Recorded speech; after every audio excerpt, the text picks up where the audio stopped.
Hey everybody, welcome to Brothers in Bourbon, the internet's first show dedicated to showing you where to get some good bourbon, where to drink some good bourbon, and how to take your drinking game up a level at home. We're here to make the mistakes so you don't have to. Before we get started, make sure you hit that subscribe and like the video. We're trying to definitely get 100 subscribers here and our vanity URL. All the perks. Exactly.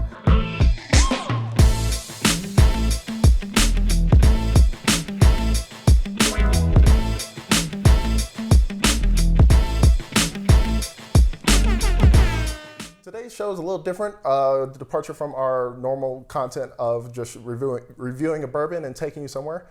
We're actually going to nerd out. That's what Chris and I do. So I'm a forensic investigator, digital forensic investigator. I investigate cybercrime for a living, and Chris is a CTO of a tech company. And we love tech, we love anime, we love all pop culture. And today we're just going to start talking about a bourbon quickly, and then we're going to roll into what we have to talk about today. Yeah, so this time we have Journeyman Whiskey from Journeyman Distillery. This is the Featherbone Bourbon. Just to read you the back of the bottle, it says, distilling bourbon is classically American. No matter where you've been or where you're going, take a moment to appreciate the history in this bottle. There is a well of genuine spirit here. Journeyman Whiskey is up in Michigan. They still do batches, even though they've been around for a while. This is batch 113, and this bottle is 253 of that. We'll have an episode later that goes through like what's a bottle, what's a batch, what's a special cask. Yeah, definitely. So probably more so to our main show. Yeah, but here, anime. Right. And we did take this off, the wax off before shooting, and we're still having difficulty. They make sure it stays fresh. Yeah. All right, so. Cheers. Cheers.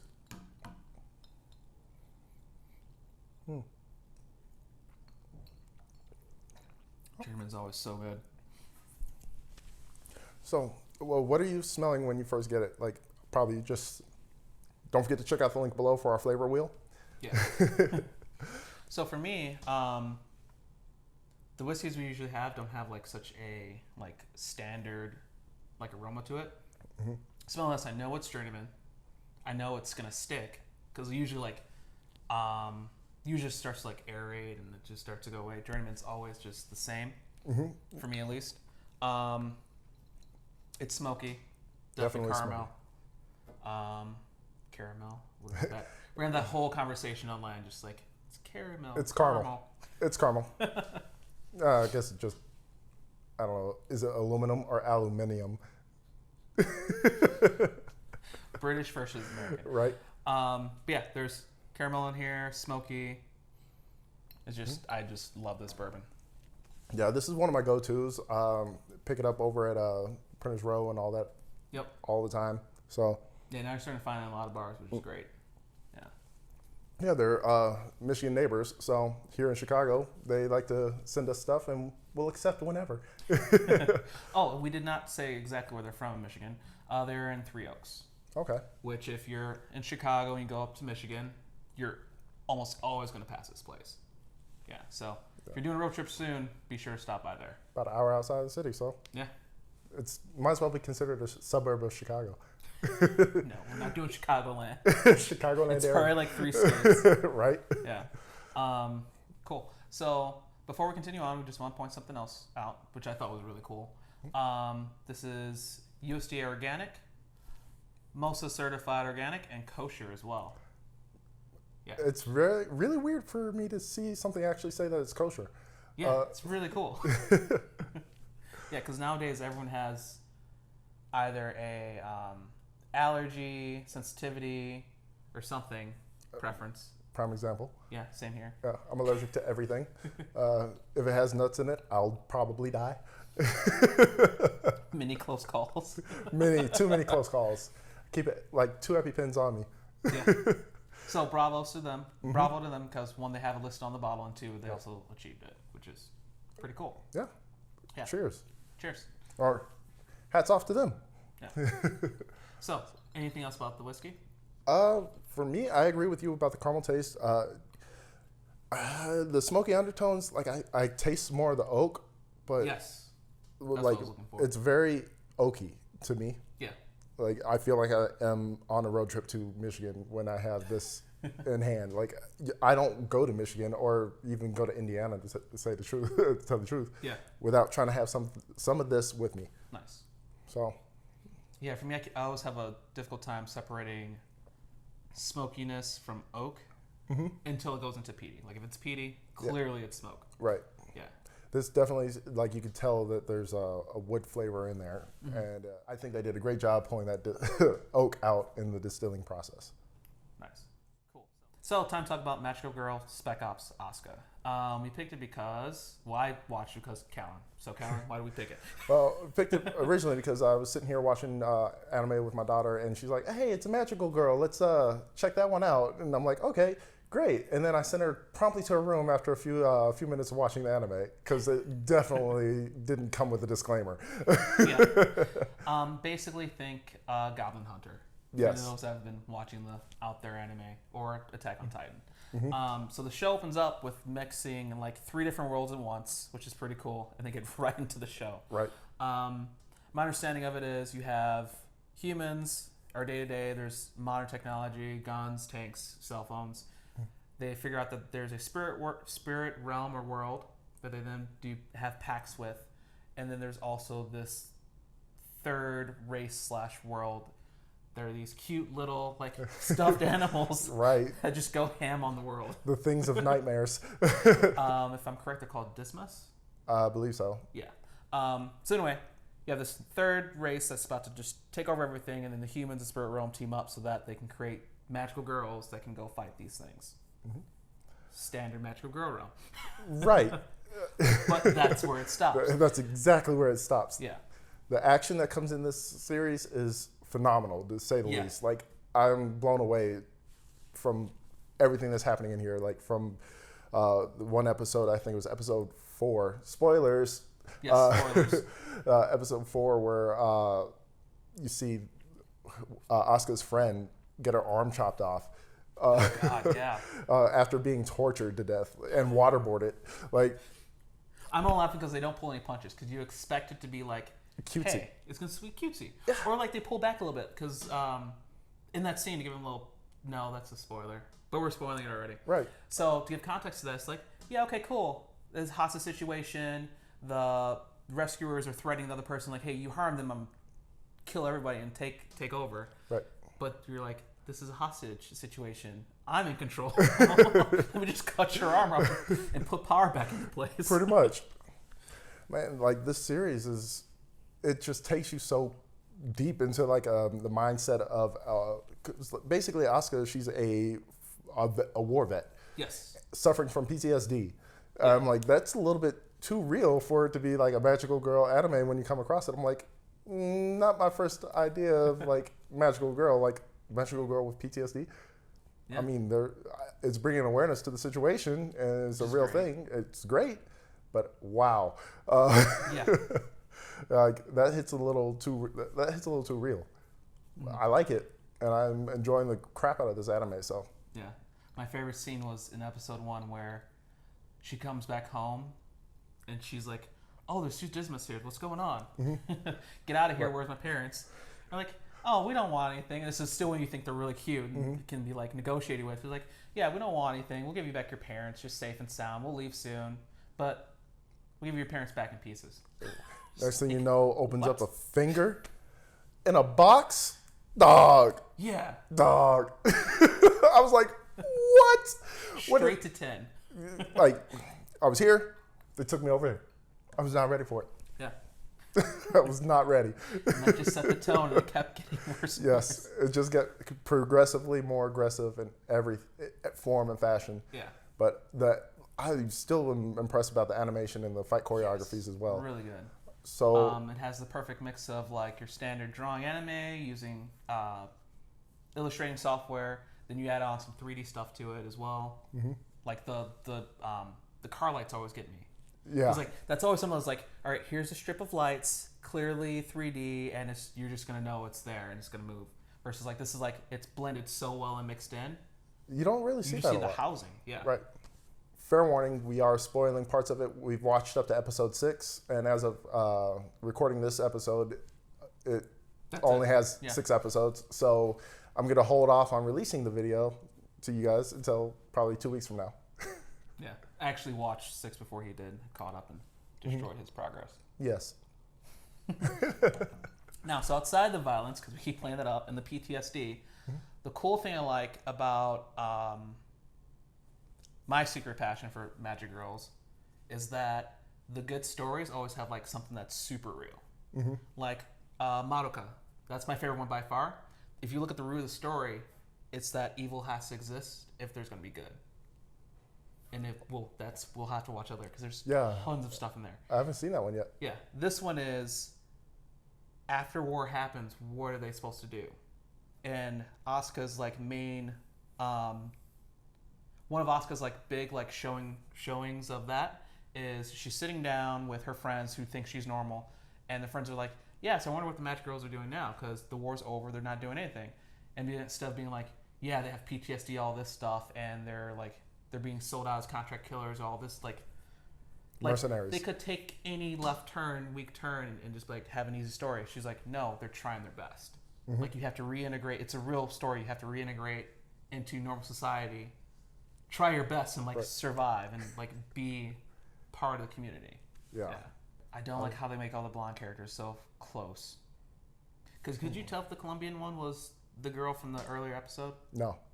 Okay. The character distinction, but that's a trope for all anime. It's really hard to tell. Not that bad though. Like, so I know that because what got me was the first one, because they talked about the same stuff, but the original one talked in. You could obviously tell she was a foreigner that didn't have the cadence and pitch of native Japanese speaking, and it was also broken Japanese. So you could tell like, oh, she's definitely a foreigner.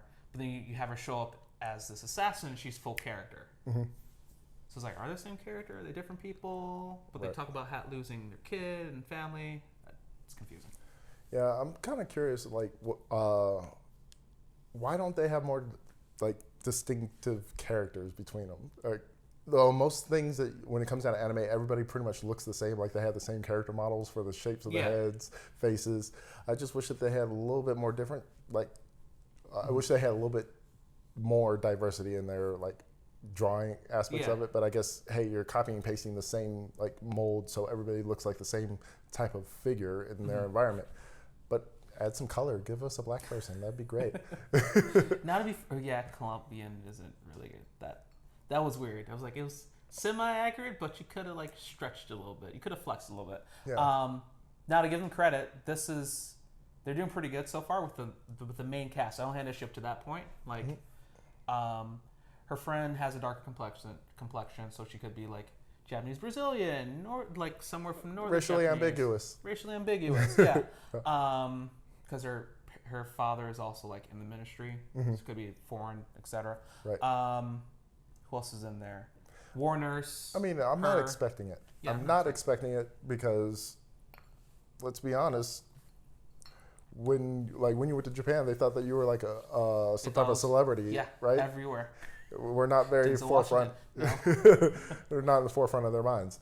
Yeah. But we do enjoy their content and their culture. So, but earlier you did mention you referenced Goblin Slayer. Yes. Now, I definitely feel the same vibes from Goblin Slayer as I do on Magical Girl Asuka. But let's talk about Goblin Slayer. Yes. Let's bring that up because it did just complete about a month ago.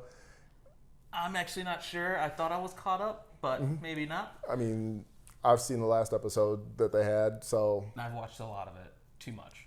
I love that anime. It's like so. Goblin Slayer is another like 0 to 10, right in episode 1 anime. Cranked it to 11, dog. Yeah, seriously. Basically, think D&D or like Final Fantasy or any like adventure fantasy story. Yeah, World of Warcraft right there. Hey, I'm in the story. Yeah, but full reality. Yeah. This is like, oh, you came into a goblin room or you came into a room with like all these different enemies and you expect to just like magically fly around and destroy everything. No, you get cut, you're getting cut, and you're gonna hobble around, probably get poisoned. And you're gonna die. You're gonna die a horrible, brutal death. Yeah, I can't even go there. It's just like, it's like I'm keeping it still like a level 9. So no, it's 12. Like you get tortured, put in a room, tortured more, and then killed. No, it wasn't torture, dude. We're not gonna go there on camera. It goes through everything of what could possibly happen in like real fantasy. The very worst of the worst. Yeah, and the cool thing is, it's also, we keep going to the violent side. It also goes to the other side of like magic has a cap. Mm-hmm. Like real old school stuff is like, I can only do this move once a day, or I can only do it 3 times a day. Right. Real D&D stuff is really cool. So to go over the full story, basically, there's this one guy called the Goblin Hunter who, just like any other game you go to, like Goblin Slayer. Goblin Slayer. Darn it. It's been a while. So, just like any other story, you have this one character that's called the Goblin Slayer, and his quirk is he only takes missions to go kill goblins. Like, if you think about all the online games, all the fantasy games, you go to, what's it called? The Guild? The Guild, yeah. Pick up a bounty. It has like, you go fight this thing or you go capture this thing. It's like there's always an array of things you're supposed to do. Right. The capture, was it the fetch request? Fetch request, yeah. Hey, slay this dragon, or Make this gotta meal. make this meal. Got this ogre over here, destroy him. He's terrorizing the goats. Exactly, yeah. And this one's just like, is there a goblin involved? No, I'm not taking that mission. Moving on. Moving on. He only takes goblin missions, so he's like this super high-end level hunter. Mm-hmm. What only does is from their rank class, they have like, what is it? Porcelain, copper, silver, gold, and then platinum. And he's made a name for himself as a silver level goblin hunter or goblin slayer. No, I thought he was all the way up there. No, he's silver. Really? Mm-hmm. Interesting. Okay. Because he can't get any higher than that because all he does is take goblin related requests. You can only make yourself so high in that guild. Huh. By taking those requests. I thought that was the lore. The lore was that he was just so high ranked for it. I mean, which could be the case for silver as well. Yeah, silver, you're still super high ranked compared to everyone else. Like all the other people in the guild were silver ranked, like the witch, the guy, and the other guys. Like they're like silver rank as well. Okay. But they think that Goblin Slayer is or slaying goblins is for newbies. It's like vermin, like, hey, you're going out to kill rats. He grinded for a long time. Yeah, he grinded for a very long time, learned all the basics. Yeah. So going back to the opening of the story, you have this character, and then basically the whole show is following him and the people he collects around him because he's such a pro level. He's a pro level, but he has zero social skills. He has zero social skills. It's great. He doesn't like kind of like us, but yeah. We just need like the helmet and just never take it off. Full armor. Yeah, right. So he has full armor. You never see his face. From what I can tell, don't spoil it. Mm-hmm. I don't know if this is like a Kakashi thing where like you see his face eventually. What, after he goes into another series? Yeah. Basically. Anyway, side comment. Yeah, so he always has his mask on. You never can tell what he actually looks like. Mm-hmm. He has no social skills. None. The most social thing he'll do is drink and then pass out. And passing out, he'll still do like in full armor, sitting up. Yeah, he's just really quirky character that you follow him. Like and he's a savant. He is a combat savant. Yes. It's like, what crazy thing is he gonna do? Because like, spoiler. He actually decided that instead of going through this one dungeon or trial, instead of going through and fighting everything, he's like, no, we're gonna block the door and then just flood the thing. Yeah.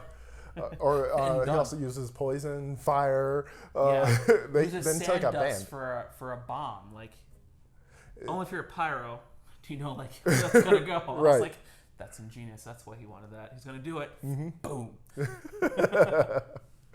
So yeah, I like it, but just his tenacity and just like the character design behind him, where really for his actual personality and the way his grit is. Like there's one episode in there, probably mid-season, where he gets hit by an ogre and he's like about to die or something like that. Yeah. Like he gets up and goes back and keeps fighting. Like, dude, he goes berserk because unlike all the other animes you see, the hits actually hurt him. Yes. Yeah. Like he's coughing up blood. He's barely able to walk and stand after one hit, which, yeah, you get thrown into a brick wall. You shouldn't be able to stand up again. Yeah. And if you do stand up, you should look like that. It does. And he acts accordingly. Yeah. I love that about it. Just like you could see the pain, even though it's like he's wearing the mask, you see the pain and like frustration and the determination inside of that character just climbing up the, like, I guess it was tombstones he was climbing up, trying to stand himself up. Yeah. So I'm like, that right there just made me catch like emotions over it, man. It's so good. Like you're up here cheering, actively cheering his character on to keep going. Like, you can do it. I don't care what you're doing. You look like crap, but you can do it, man. Now, two things I want to point out, like, not conspiracy theories. What's the other word? Two like fan theories I want to toss out. Oh, fan theories. Before I get there, does this remind you of like the dungeon run in like Lord of the Rings: Two Towers? Like, you ever make that more realistic and actually follow them? I think this is like the story, which is great. Nice. I got a fan theory. I think he has some magical things he's not telling people about. Because for him to go berserk like that multiple times, in quotes, I'm guessing to scenes I haven't seen yet. But for him to go berserk like that, that's outside of like human capability usually. And he's not popping a potion. He's not pulling out a scroll that he obviously got from the witch or from a magical character.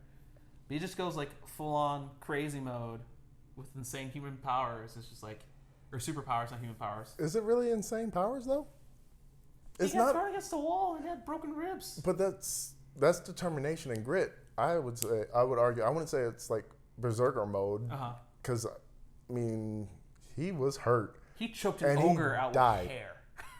He did die. He died. He did die and get brought back, but so I can't get behind that too much. It was like, yeah, magical, but you know, I will say this, maybe that there is a little bit behind it for the fact that when you see him getting trained, he's getting trained by what? That's Goblin. right. Yeah, big spoiler. Another spoiler. How he learned how to do most of the stuff. It's like he's getting. If you haven't seen the series at this point, come on. Why are you watching this? Crunchyroll, Verve, go just. Why aren't you watching this? Yeah. Why aren't you watching Pause and then come back to this video. Go to Crunchyroll or Verve or whatever to see the rest of the movie or rest of the anime. Yep. But going back to, what is it? Oh, him being trained. Yeah, he was like getting trained by the goblin, like it almost looked like a goblin shaman. He is way up there. Yeah, like this guy just, whatever the goblin was, it was like training him and teaching him everything about goblins and what they did bad and what they like, their habits, their mindsets, and maybe he did do something to him. I don't know, but I am definitely determined to see the next season if they have one. We got to see if they have another season coming. It's really good. But so then the other side of it is, if he doesn't have magical powers, maybe he's like the Sith, the new Sith Lord. Maybe he is part goblin. Oh, that too, yeah. But then again, none of the other goblins have even shown any nothing really, like similar capabilities at all. Yeah. Well, we don't really see that many shamans though, because like we saw enough. Actually, no. You see. And they get killed quickly and easily. Yes. They are dispatched very easily. He takes them out first. Yeah. So we haven't seen any high level shamans like his teacher that can like actually speak English and like do complex things. The big ogre we see in the dungeon, the Goblin champion. Yeah, Goblin champion. He was intelligent.